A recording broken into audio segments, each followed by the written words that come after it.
It's strange how silence has weight, how it fills a room heavier than grief, louder than rage.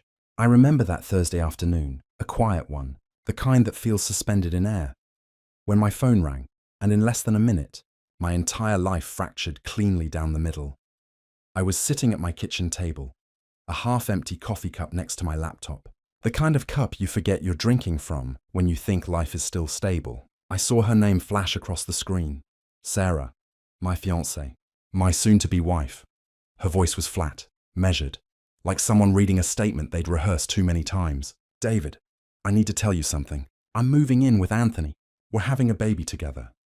The human brain isn't built to process betrayal that fast. There's a split second where reality glitches, where you hear the words but they don't translate into meaning. My body froze. My mind refused to compute. Somewhere between disbelief and numbness, my mouth betrayed me. Congratulations. The words slipped out like I was confirming a dinner reservation. No tremor, no scream, just that hollow syllable. Congratulations. Even now I'm not sure why I said it. Maybe because anger would have made it real. Maybe because some part of me still thought it was a bad joke. A momentary lapse in sanity that would reset if I stayed calm. But she didn't laugh. She didn't cry. Just silence. That's it? That's all you have to say? What else is there to say, Sarah? You've made your decision. I thought you'd fight for me. You're pregnant with another man's child. There's nothing to fight for anymore. I hung up. There was a strange calm that followed, almost surgical. I remember staring at the reflection in my coffee, thinking, so this is how a future dies. Quietly, without thunder. Just a phone call. That afternoon became the line between before and after. Before, I had a home full of plans. Wedding invitations, joint savings, the unspoken comfort of familiarity. After, I had a house that suddenly felt too big, too silent, and unbearably empty. People think heartbreak is an explosion, but it's not. It's erosion. It's the slow grinding away of everything you thought was solid. We'd been together for 3 years, engaged for 8 months. She'd moved into my house a year and a half ago. We'd built routines, Sunday pancakes, Tuesday workouts, the kind of small, shared habits that make 2 lives feel woven together. And Anthony, the name that would later echo through every empty room, was her personal trainer. 29, the guy I thought I was being supportive about when I paid for her sessions. I even told her once, it's good you're doing something for yourself. Funny, isn't it? How we finance our own destruction without realizing it. When betrayal hits, your mind reaches for logic like a drowning man reaches for a rope. I remember thinking, there must have been signs. But the truth is, signs don't matter until hindsight points at them with a cruel smirk. 4 months of personal training, extra hours, new perfume. The way she'd smile at texts she didn't show me. I thought it was self-confidence. Turns out it was someone else's attention. Still, after that call, something odd happened. Instead of collapsing, I went still, detached, like I'd stepped outside my body to watch someone else's life implode. Maybe it was self-preservation, maybe shock, or maybe just clarity. A rare, brutal clarity that comes when the person you love tears the mask off your shared illusion. I once read that heartbreak activates the same areas of the brain as physical pain. Scientists have scanned people during a breakup and found the same neural pathways light up as when someone burns their hand. The difference is, burns heal faster. I sat there for a while, motionless, the world moving on around me, traffic humming, a clock ticking, neighbors laughing in the distance, all these ordinary sounds, unaware that my world had just ended. Then the strangest thought crossed my mind. What now? There's a point in every emotional disaster when survival instincts take over. You can't undo the damage, but you can reclaim the wreckage. So I stood up, closed my laptop, and began the quietest, coldest project of my life. The process of erasing Sarah. Later, I'd learned that people often confuse forgiveness with weakness. They think moving on means sparing someone from consequences, but real forgiveness is cleaner than that. It's not mercy. It's the decision to stop bleeding for someone else's mistake. As the afternoon light faded into dusk, I remember thinking how fragile forever really is. One sentence, I'm moving in with Anthony, and the entire architecture of our shared life collapsed like glass under pressure. If someone had told me that morning that by nightfall I'd no longer be engaged, that the woman I thought I'd marry would be carrying another man's child, I would have laughed. Because that's the cruelty of life. It doesn't give warnings, just impact. By the time the sky turned orange, I realized something else. I wasn't just losing Sarah. I was losing the version of myself that existed when I believed in us. That's the part no one talks about. Betrayal doesn't just end relationships. It kills the person you were inside them. And so, while she was somewhere packing her things to move into Anthony's apartment, I sat there, staring at my reflection in a window, trying to recognize the man who said, "Congratulations," the man who didn't yell, didn't beg, didn't fight, just let go. Because deep down, even in that moment, I knew this wasn't the end of love. It was the beginning of truth. Grief has strange disguises. Some people cry, others drink, some scream into the void. Me? I opened my laptop and started cancelling things. It sounds ridiculous now, mechanical, transactional, but in the moment, it was survival. When everything you built crumbles, you find comfort in small acts of control. The first thing I did was open the jewelry store receipt that was still in my email. The engagement ring, $12,000 of commitment, now rendered meaningless. I called the store. The manager, an older man with a voice like worn leather, listened quietly as I explained the situation. He didn't sound surprised. Maybe he'd heard it before. "We have a 60-day return policy for situations like this," he said gently, "minus a restocking fee." I remember laughing under my breath. Situations like this. There's a whole industry built on heartbreak, policies for failed proposals, deposits for cancelled weddings, warehouses of returned dreams. An hour later, I was standing at the counter under sterile fluorescent lights, watching a clerk place the ring, still shining, still perfect, back into its velvet box. The metal caught the light like it wanted to remind me of something. Maybe that beauty isn't proof of worth. I signed the refund slip, $11,000 wired back to my account, and drove home in silence. Then came the car. Sarah drove a leased BMW, something she'd wanted for years. I'd co-signed the lease 10 months earlier because her credit wasn't strong enough. The payments came out of my account automatically. I logged into the leasing company's website, removed my card, and called the representative directly. "I'm removing myself as guarantor effective immediately," I said. The man on the other end hesitated. "Sir, she'll need to qualify on her own income to keep the vehicle," I almost smiled. "Then she'll need to figure that out." Her personal trainer's salary wasn't going to cover a luxury car, but that wasn't my problem anymore. When I hung up, I started on the rest. Passwords, accounts, logins. It became almost ritualistic. Wi-Fi, changed. Streaming services, logged out, home security code, reset, gym membership, cancelled, credit card, her name removed. Each click, each confirmation email was a quiet declaration. You don't live here anymore. It took about 3 hours. I wasn't rushing, but I wasn't hesitating either. It was methodical, efficient, cold, maybe, but clean. Around 5 o'clock, I sat in my living room, laptop closed, phone silent, everything secured. It was the first time I realized how digital love had become.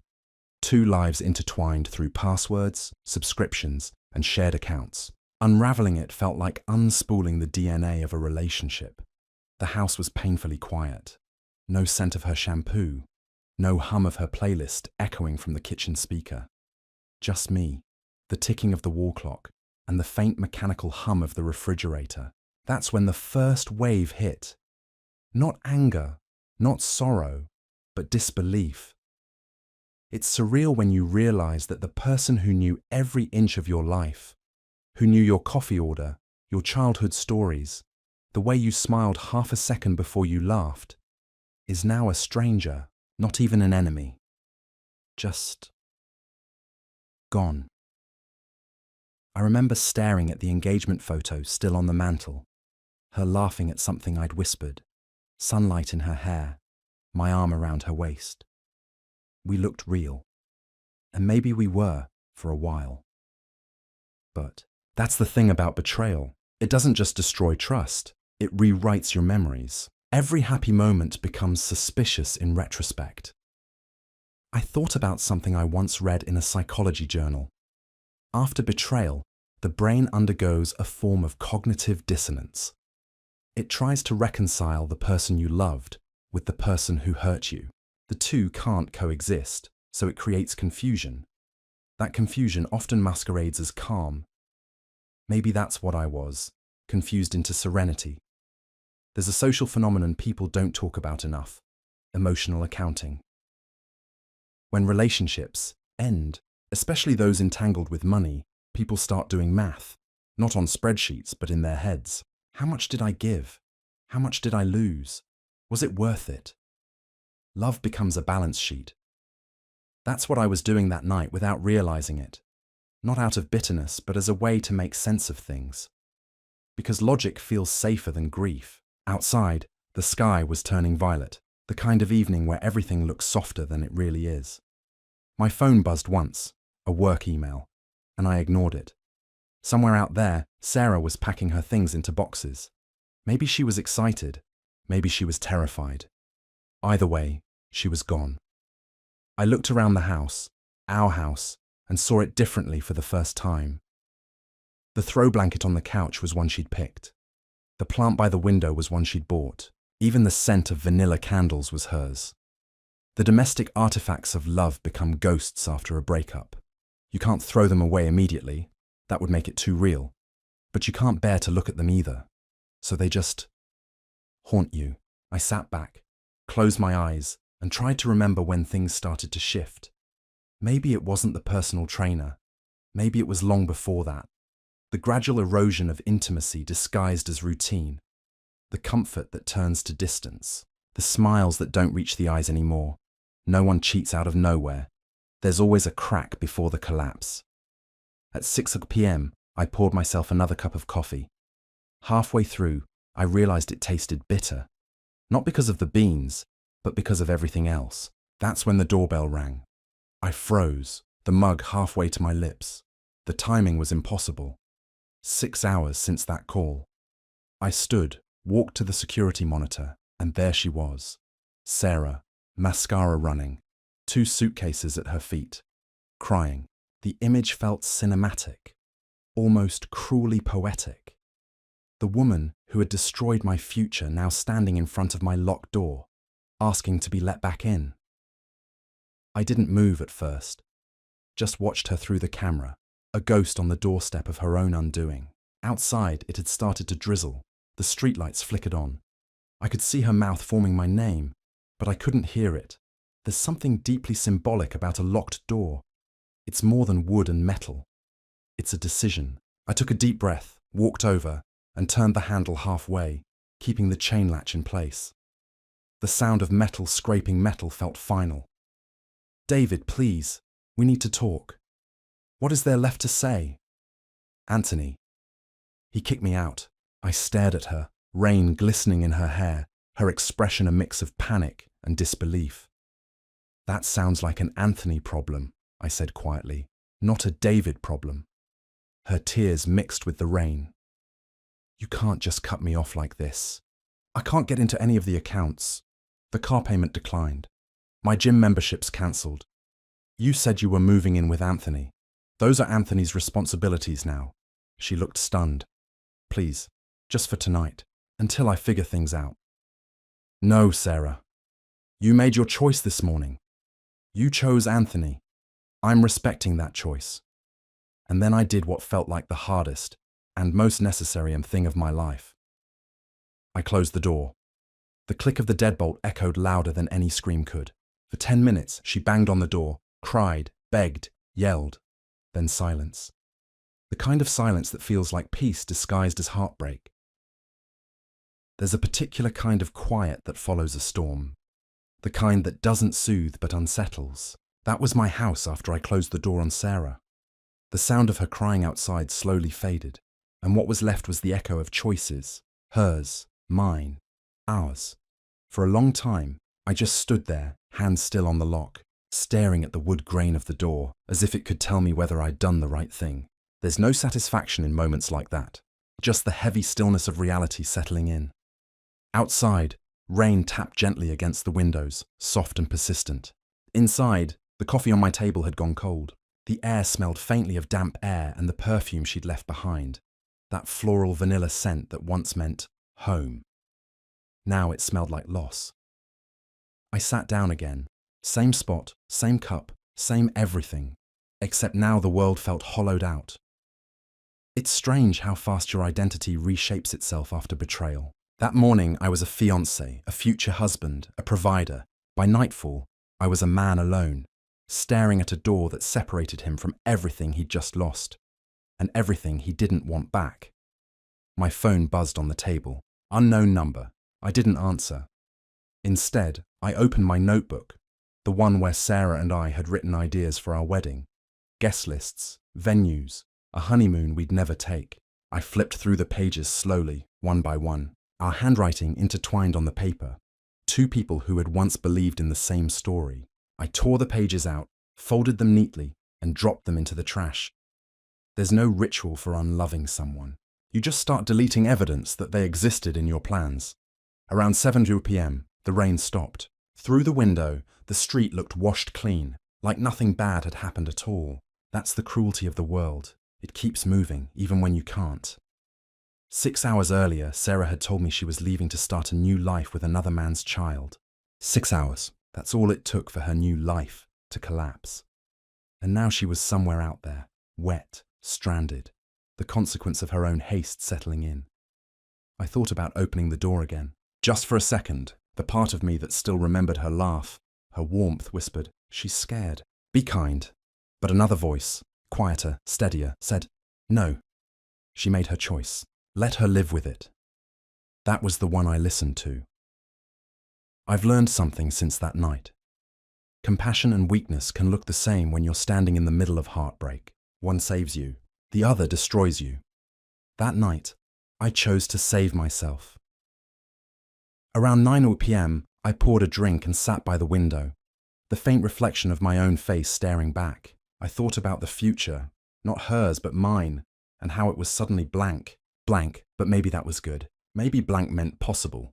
It was hard not to imagine what she was doing in that moment. Was she calling Anthony? Crying in her car? Checking into a motel? I'll never know, and I've stopped wanting to. The truth is, Sarah didn't just betray me. She betrayed herself. She gambled on a fantasy, thinking passion could replace stability, that excitement was love. But love isn't built on adrenaline. It's built on patience, on quiet choices made daily. Anthony, her personal trainer, represented everything she thought she wanted: youth, attention, flattery. But real love doesn't demand that you burn your old life to build a new one. It doesn't ask for destruction as proof. I could almost picture it. The scene at Anthony's apartment when she showed up with her suitcases, probably glowing with the adrenaline of starting fresh. Then the crash, his hesitation, his excuses, his eventual rejection, a story as old as time. Maybe it's cynical, but there's a part of me that believes everyone gets a single defining test in life, the kind that reveals who they really are. Sarah failed hers, and me? I was just beginning mine. By midnight, the house felt cleaner. Not physically, her things were still here, but emotionally, like the air had cleared. I walked from room to room, turning off lights, locking doors, checking the empty spaces where her presence used to live. Her gym bag still hung by the door, the same one she'd taken to all those training sessions with Anthony. I picked it up, hesitated, then dropped it into the donation bin in the garage. Symbolic, maybe, but closure often is. I lay in bed that night, listening to the hum of the ceiling fan. Sleep didn't come easy. Every few minutes my mind replayed her words. I'm moving in with Anthony. We're having a baby together. Each repetition stung less, like a wound gradually numbing over. Then came the weirdest feeling. Relief. Not happiness, not triumph, just relief. Because there's something strangely freeing about having everything fall apart. Once you've lost what you thought was irreplaceable, you stop fearing loss. The next morning, I woke up to sunlight filtering through the blinds. For a second I forgot. Then it all rushed back. The call, the door, the rain, the silence. My phone buzzed again. Dozens of missed messages. Some from numbers I didn't recognize. All from her. "Please, David, I made a mistake. He's not who I thought he was. I'm at a motel. I can't afford this. Please talk to me. I read them all. Every line. Then took screenshots, saved them in a folder titled For Records, and didn't respond. That's when it hit me. How people often confuse regret with redemption. She wasn't sorry for what she did. She was sorry it didn't work out. By noon, her sister Jessica was calling my work phone, her tone sharp and accusatory. David, what the hell is wrong with you? Sarah's devastated. She's practically homeless. I took a breath before answering. She announced she was moving in with Anthony and having his baby. I respected her decision. Jessica's voice cracked. Anthony used her and threw her away. She made a mistake. No, I said softly. She made a choice. There was silence, then anger. You're cruel. No, I'm realistic. I hung up, blocked the number. By the end of that day, I realized the world had assigned me a role I didn't audition for. The villain in someone else's redemption story. But I wasn't going to play it. That evening, I stood at the same kitchen table where all of this began, the same half-empty coffee cup beside me, and for the first time I didn't feel broken. I felt awake. 2 days passed, 48 hours since the call that detonated my life, and already the fallout had begun. It started subtly, a vibration on the counter, a string of new numbers lighting up my phone. I didn't answer, but I didn't have to. I knew who it was. Sarah had gone digital with her desperation. Each message was a variation of the same plea. David, please. I made a huge mistake. Anthony isn't who I thought he was. I can't do this alone. Please talk to me. I read them in silence, each one a different shade of regret, a symphony of consequences that sounded almost rehearsed. But regret after betrayal isn't confession. It's self-preservation. She wasn't trying to make amends. She was trying to find a way back into stability. I saved every message, took screenshots, labeled the folder Sarah post-engagement. Maybe it was petty, maybe it was practical. Heartbreak does strange things to logic. Then the calls began. Her sister Jessica first, then her mother, then her father. Each of them cycling through the same emotional script. Guilt, outrage, manipulation. Jessica called my office line. Her tone was sharp, almost performative. She's devastated, David. She's staying at some cheap motel. She can't afford it. She has nowhere to go. I kept my voice even. She had somewhere to go. She chose not to stay. You're heartless. She's pregnant. With another man's child. The silence on the other end was long and uneasy. She wasn't ready to hear the part that hurt the most, that sympathy doesn't erase accountability. When I hung up, I blocked her number.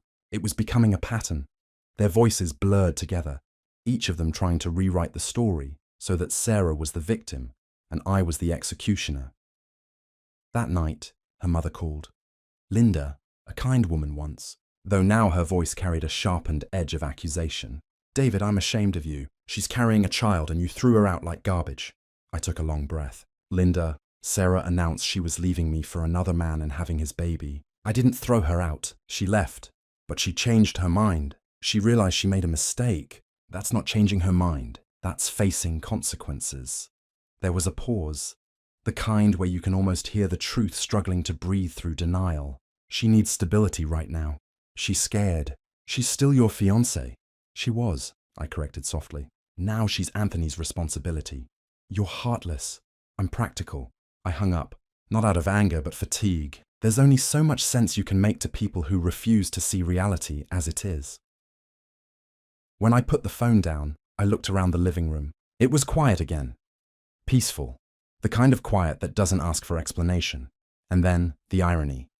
Through mutual friends, I found out the full story. Anthony wasn't just a fling. He was married. His wife had found out about the affair and the pregnancy and had given him an ultimatum. He chose his marriage. And just like that, Sarah's new world collapsed before it even began. The man she'd thrown away 3 years of her life with me for was gone. The fresh start she'd romanticized turned out to be another man's escape plan. When I heard it, I didn't laugh. I didn't even feel vindicated. Just a quiet, tired understanding of how life balances its own scales. Sarah had traded stability for excitement, loyalty for lust, a house for an illusion. And when the illusion cracked, there was nothing beneath it but debris. A friend of mine once told me that modern relationships are like leases. People stay until the upgrade arrives. We treat partners like devices, always waiting for a newer model that promises more. But what nobody tells you is that every upgrade has its own expiration date. Sarah learned that too late. I saw her name pop up again later that week, not in my inbox, but on social media. A cryptic post about fake love and finding out who people really are. The comments poured in. Heart emojis, sympathy, half-baked wisdom from people who knew nothing. I didn't respond. I didn't even scroll through, because here's the truth. Sometimes silence is the only answer that keeps your dignity intact. Still, something about it stung. Not the words, but the performance. The rewriting of the story for an audience. In her version, she was the one wronged, the one left behind, the one misunderstood. And maybe that's what hurt most. Not that she betrayed me, but that she was rewriting the narrative so I'd become her villain. But I wasn't angry. I was free. I spent the weekend boxing up the last of her belongings, neatly labeled, stacked in the garage. If she wanted them, she could arrange pickup. I wasn't delivering anything. Not anymore. As I sealed the final box, I realized something that stayed with me.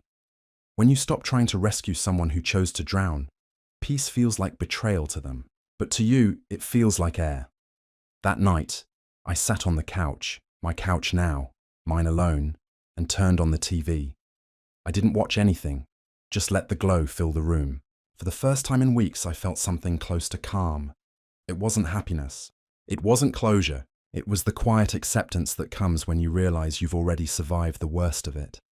I thought about Sarah, wherever she was.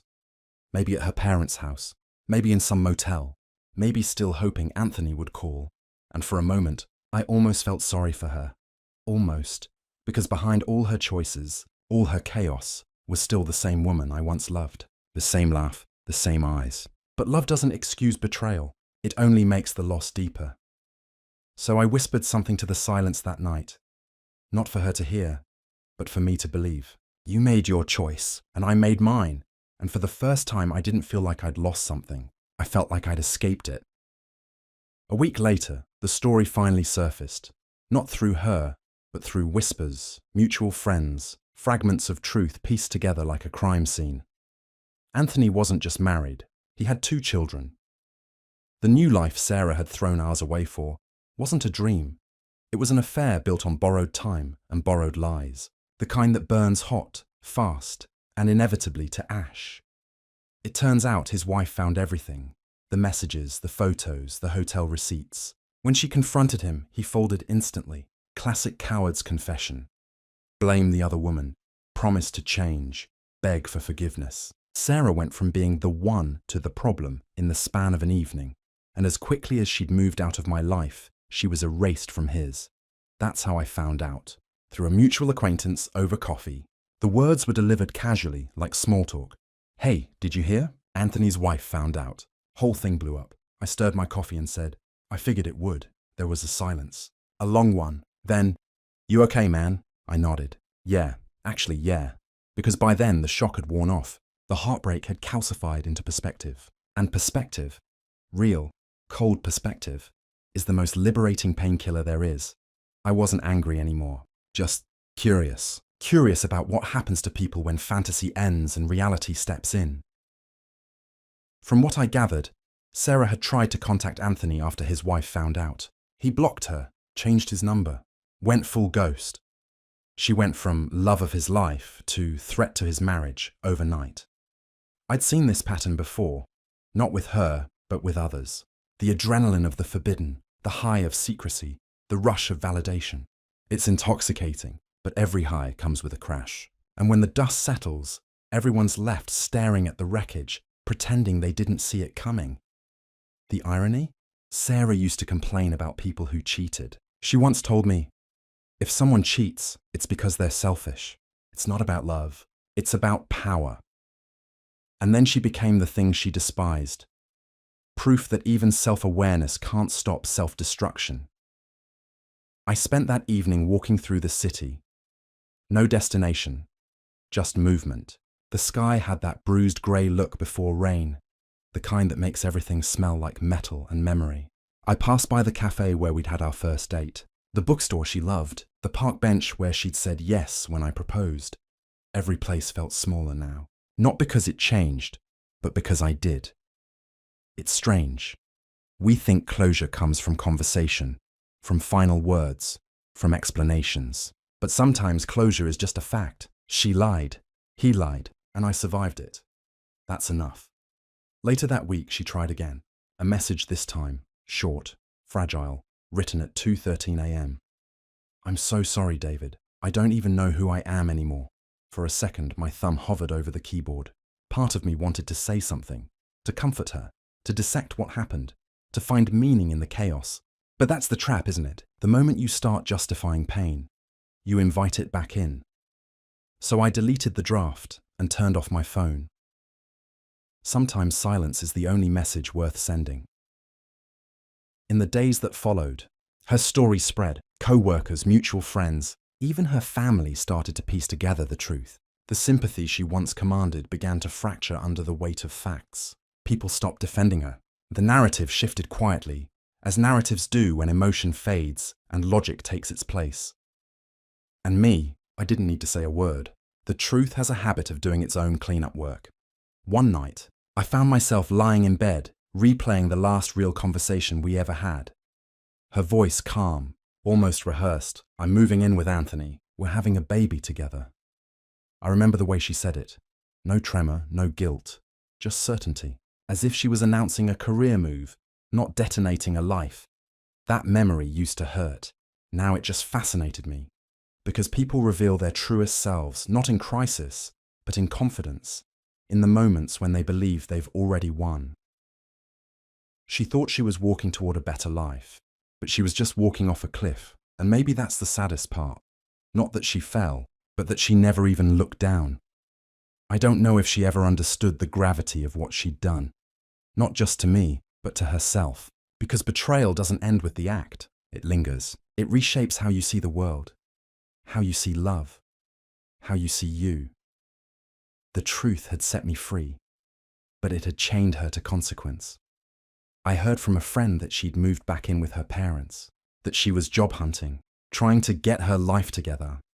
Her parents had stopped defending her too. Reality had caught up, and this time there was no one left to blame. And yet, and this surprised me, I didn't feel triumph. Just a strange, steady calm. Because the moment you stop needing revenge, you've already won. I poured a drink that night, sat by the window, and watched the city lights flicker against the rain. Somewhere out there, Sarah was learning the hardest lesson of all. That betrayal doesn't destroy the betrayed, it destroys the betrayer. The silence between us wasn't anger anymore, it was justice. By the time 3 months had passed, Sarah's life had completely unraveled.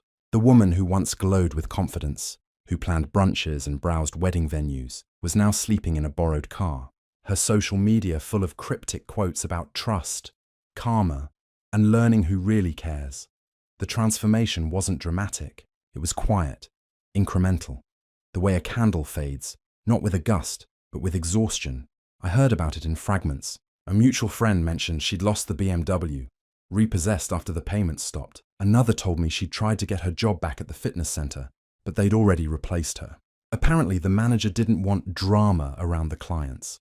Her parents eventually took her back in, not out of warmth, but obligation. I imagined that house, quiet, suffocating, filled with unspoken disappointment. The bedroom she'd once left behind as a teenager now felt like a cell. Every decision she'd made, every illusion she'd chased had led her back to square one, but with less innocence and no safety net. From a distance, I watched the pattern unfold. Regret posts, public apologies, the occasional message through a mutual friend, and though part of me still flinched at her name, another part, a colder, wiser part, had moved on entirely, because by then, I had begun to rebuild. It started small, fixing the house, redecorating, reclaiming the space. There's a strange psychology to renewal. When the person leaves, you start erasing traces of them, not out of hate, but out of instinct. I changed the curtains, donated her clothes, even rearranged the furniture. Every small act felt like taking oxygen away from a ghost, but even ghosts have ways of lingering. One evening, my phone lit up with a number I didn't recognize. A voicemail, her voice trembling, brittle. David, please. I don't know where else to go. I know you hate me, but I need help. I can't do this alone. She didn't sound manipulative this time, just hollow. For a long moment I sat there in silence. The words, I can't do this alone, echoed. The same woman who once claimed she didn't need anyone now, begging for the help of the man she betrayed. There's an old psychological truth. When people lose everything, they don't mourn what's gone. They mourn who they were before they lost it. And that's what I heard in her voice. Not love, not remorse, just mourning for the version of herself she destroyed. I didn't respond, because every time someone refuses to face their own consequences, they stay trapped in the same loop. I wasn't going to be her escape hatch anymore. Around that same week, I started seeing someone new, Michelle. A friend of a friend, an architect, calm but sharp, the kind of woman who speaks less but means more. She didn't ask about my past, and I didn't volunteer it. We met for coffee one afternoon, and for the first time in months, I felt something that wasn't exhaustion. I felt curiosity. Michelle laughed easily, but not carelessly. She paid for her own drink without hesitation. When I offered to walk her home, she smiled and said, I can manage, but thanks. It sounds small, but after years of codependence disguised as romance, it was revolutionary. It's strange how quickly peace can return once chaos leaves. Meanwhile, Sarah's chaos continued. Word spread that Anthony, her new life, was fighting her in court. She'd done a paternity test, confirmed the baby was his, but he wasn't leaving his wife. Instead, he was lawyering up to limit his financial responsibility. The perfect storm. Love turned to legal paperwork. Promises turned to court orders. Someone once said betrayal is like borrowing happiness from the future. And now the debt had come due. She gave birth quietly. No announcements, no celebration, just a single line on social media weeks later. Welcome to the world, my little miracle. I saw it once, accidentally, through a mutual connections post. I didn't feel hatred, just a strange, detached pity. Because that child, innocent, unaware, would one day inherit a story written in mistakes. There's a kind of loneliness that can't be cured by sympathy. It's the loneliness of realizing you authored your own tragedy. And that's the weight Sarah carried now. Her parents' support faded under the pressure of reality. Bills, hospital visits, sleepless nights, things that don't care about heartbreak or regret. Anthony sent minimal child support, fought for limited visitation, and remained comfortably married. And Sarah, once the center of every room, was now just another person standing in line at a grocery store, baby in one arm, coupons in the other, trying not to cry when her card got declined. I never gloated, not once. Because life has a cruel symmetry. When someone betrays you, the world will balance the equation eventually. You don't need to intervene. But every now and then, I'd catch a glimpse of her, at the coffee shop, or through a mutual friend's photos. She looked older, smaller, not in body but in spirit. Like someone who'd been burned by her own flame. That's when it hit me. Forgiveness isn't about absolving someone. It's about releasing yourself from their gravity. I'd spent months orbiting the wreckage of what she did, trying to make sense of it, to understand why. But there was never going to be a reason that made sense. Because betrayal doesn't come from logic. It comes from lack of gratitude, lack of discipline, lack of courage. And so, slowly, I stopped needing to understand. The house felt alive again. My mornings were quieter, my sleep deeper. I even found myself humming sometimes, something I hadn't done in over a year. The past had turned into a story, and stories only hurt when you mistake them for your present. One night, while locking the door, I saw the reflection of the engagement photo we'd once framed by the hallway, the one I hadn't yet taken down. For a second I studied it. Two people smiling, eyes bright, unaware of what was coming. Then I took it off the wall and placed it in a box with her other things. Not in anger, in closure. Because some endings don't need revenge. They just need peace, and peace finally was mine. It's been half a year since the day Sarah said, I'm moving in with Anthony. We're having a baby together. Half a year since the phone call that detonated my future and forced me to rebuild a life from the rubble. And now, sitting at my kitchen table again, same chair, same coffee cup, same quiet, the world feels completely different. It's hard to describe the strange peace that comes after chaos. It doesn't arrive all at once. It seeps in, moment by moment, like sunlight filtering through curtains you forgot to open. For months, I lived in survival mode. Every action, cancelling her car, changing passwords, boxing up her things, felt mechanical. A checklist, not a choice. But now, I can see what it really was. A man reclaiming control of a life that had been quietly slipping away long before the betrayal began. Because betrayal doesn't start with infidelity. It starts with neglect, the slow erosion of respect, the casual lies that chip away at trust. Looking back, the signs were there. Missed calls, unexplained absences, that flicker in her eyes when she texted someone and tilted the screen slightly away. At the time, I called it paranoia. Now I call it intuition. I've read that when you're deeply attached to someone, your brain literally syncs to theirs. Chemically, emotionally, even neurologically. That's why betrayal feels like physical pain. Your body thinks it's losing a part of itself, and maybe, in some way, it is. But what no one tells you is that pain, if you survive it, becomes fuel. In the months after she left, I began reading again. Books I'd once bought, but never opened. Stoic philosophy, mostly. Seneca, Marcus Aurelius. Men who'd lived centuries ago but seemed to understand heartbreak better than anyone alive today. One line from Marcus Aurelius stuck with me. The impediment to action advances action. What stands in the way becomes the way. I started living by that. Every setback became direction. Every loss became leverage. Sarah's departure wasn't the end of something. It was the start of self-respect. I began running again, not to escape but to move. Each morning, I'd lace up my shoes and trace the same route. Down the street, past the park, through the quiet part of town where the air still smells like trees. The rhythm of footsteps became a kind of meditation, and somewhere between mile 3 and 4, I'd always feel it. That faint, fragile thing called gratitude. Gratitude for the silence. Gratitude for the second chance at peace. Because peace isn't just the absence of pain, it's the presence of perspective. Still, sometimes memories slipped in. The way she laughed when I burned pancakes on Sunday mornings. The way she'd fall asleep mid-movie and insist later that she'd seen the ending.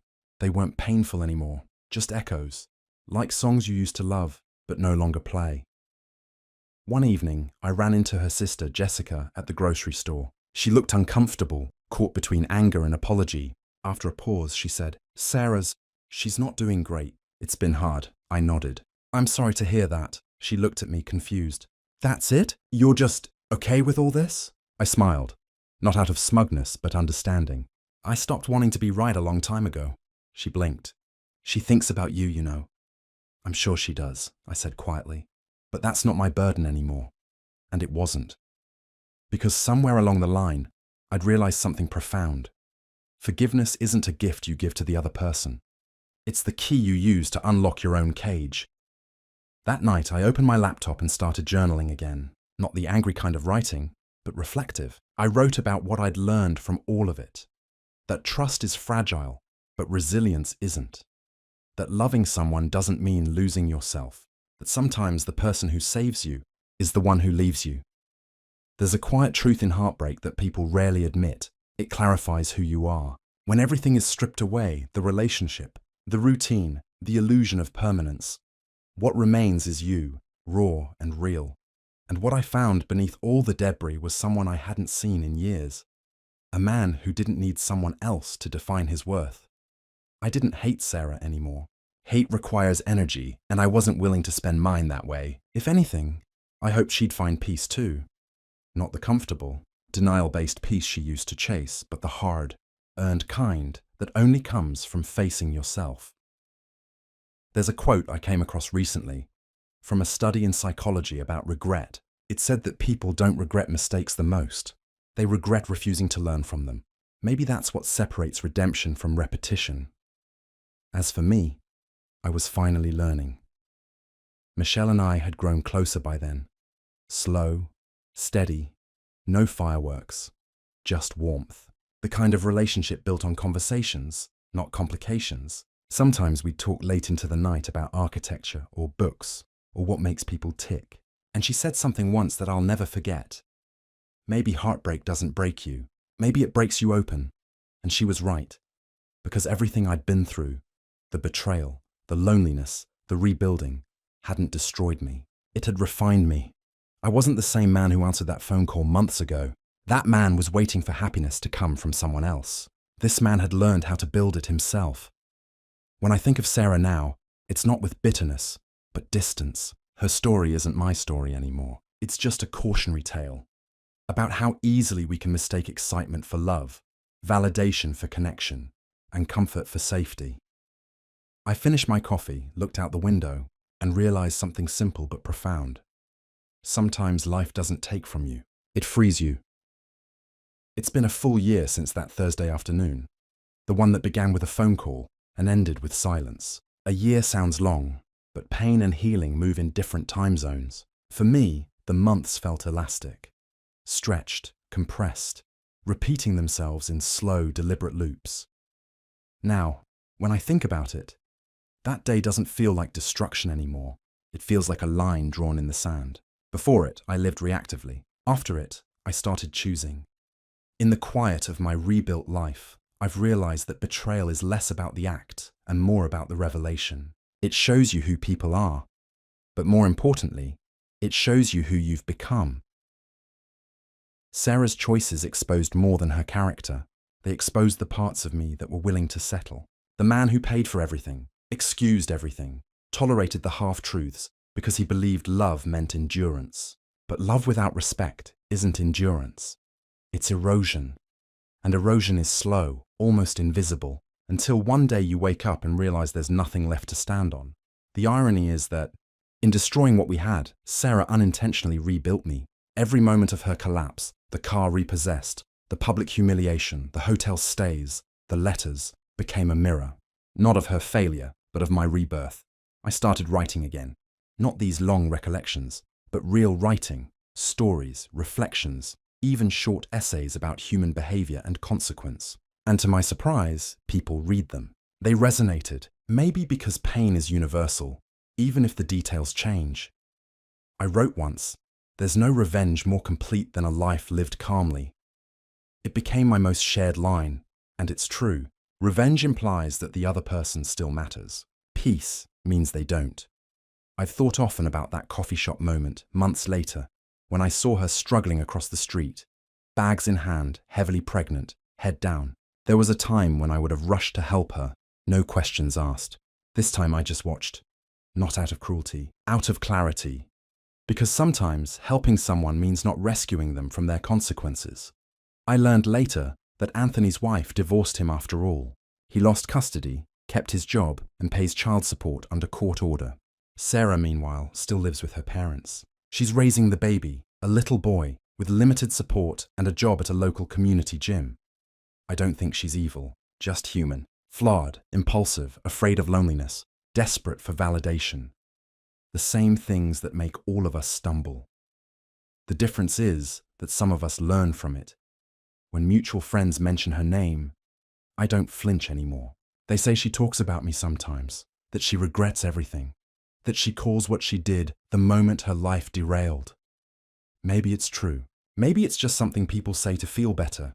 Either way, it's no longer my story to carry.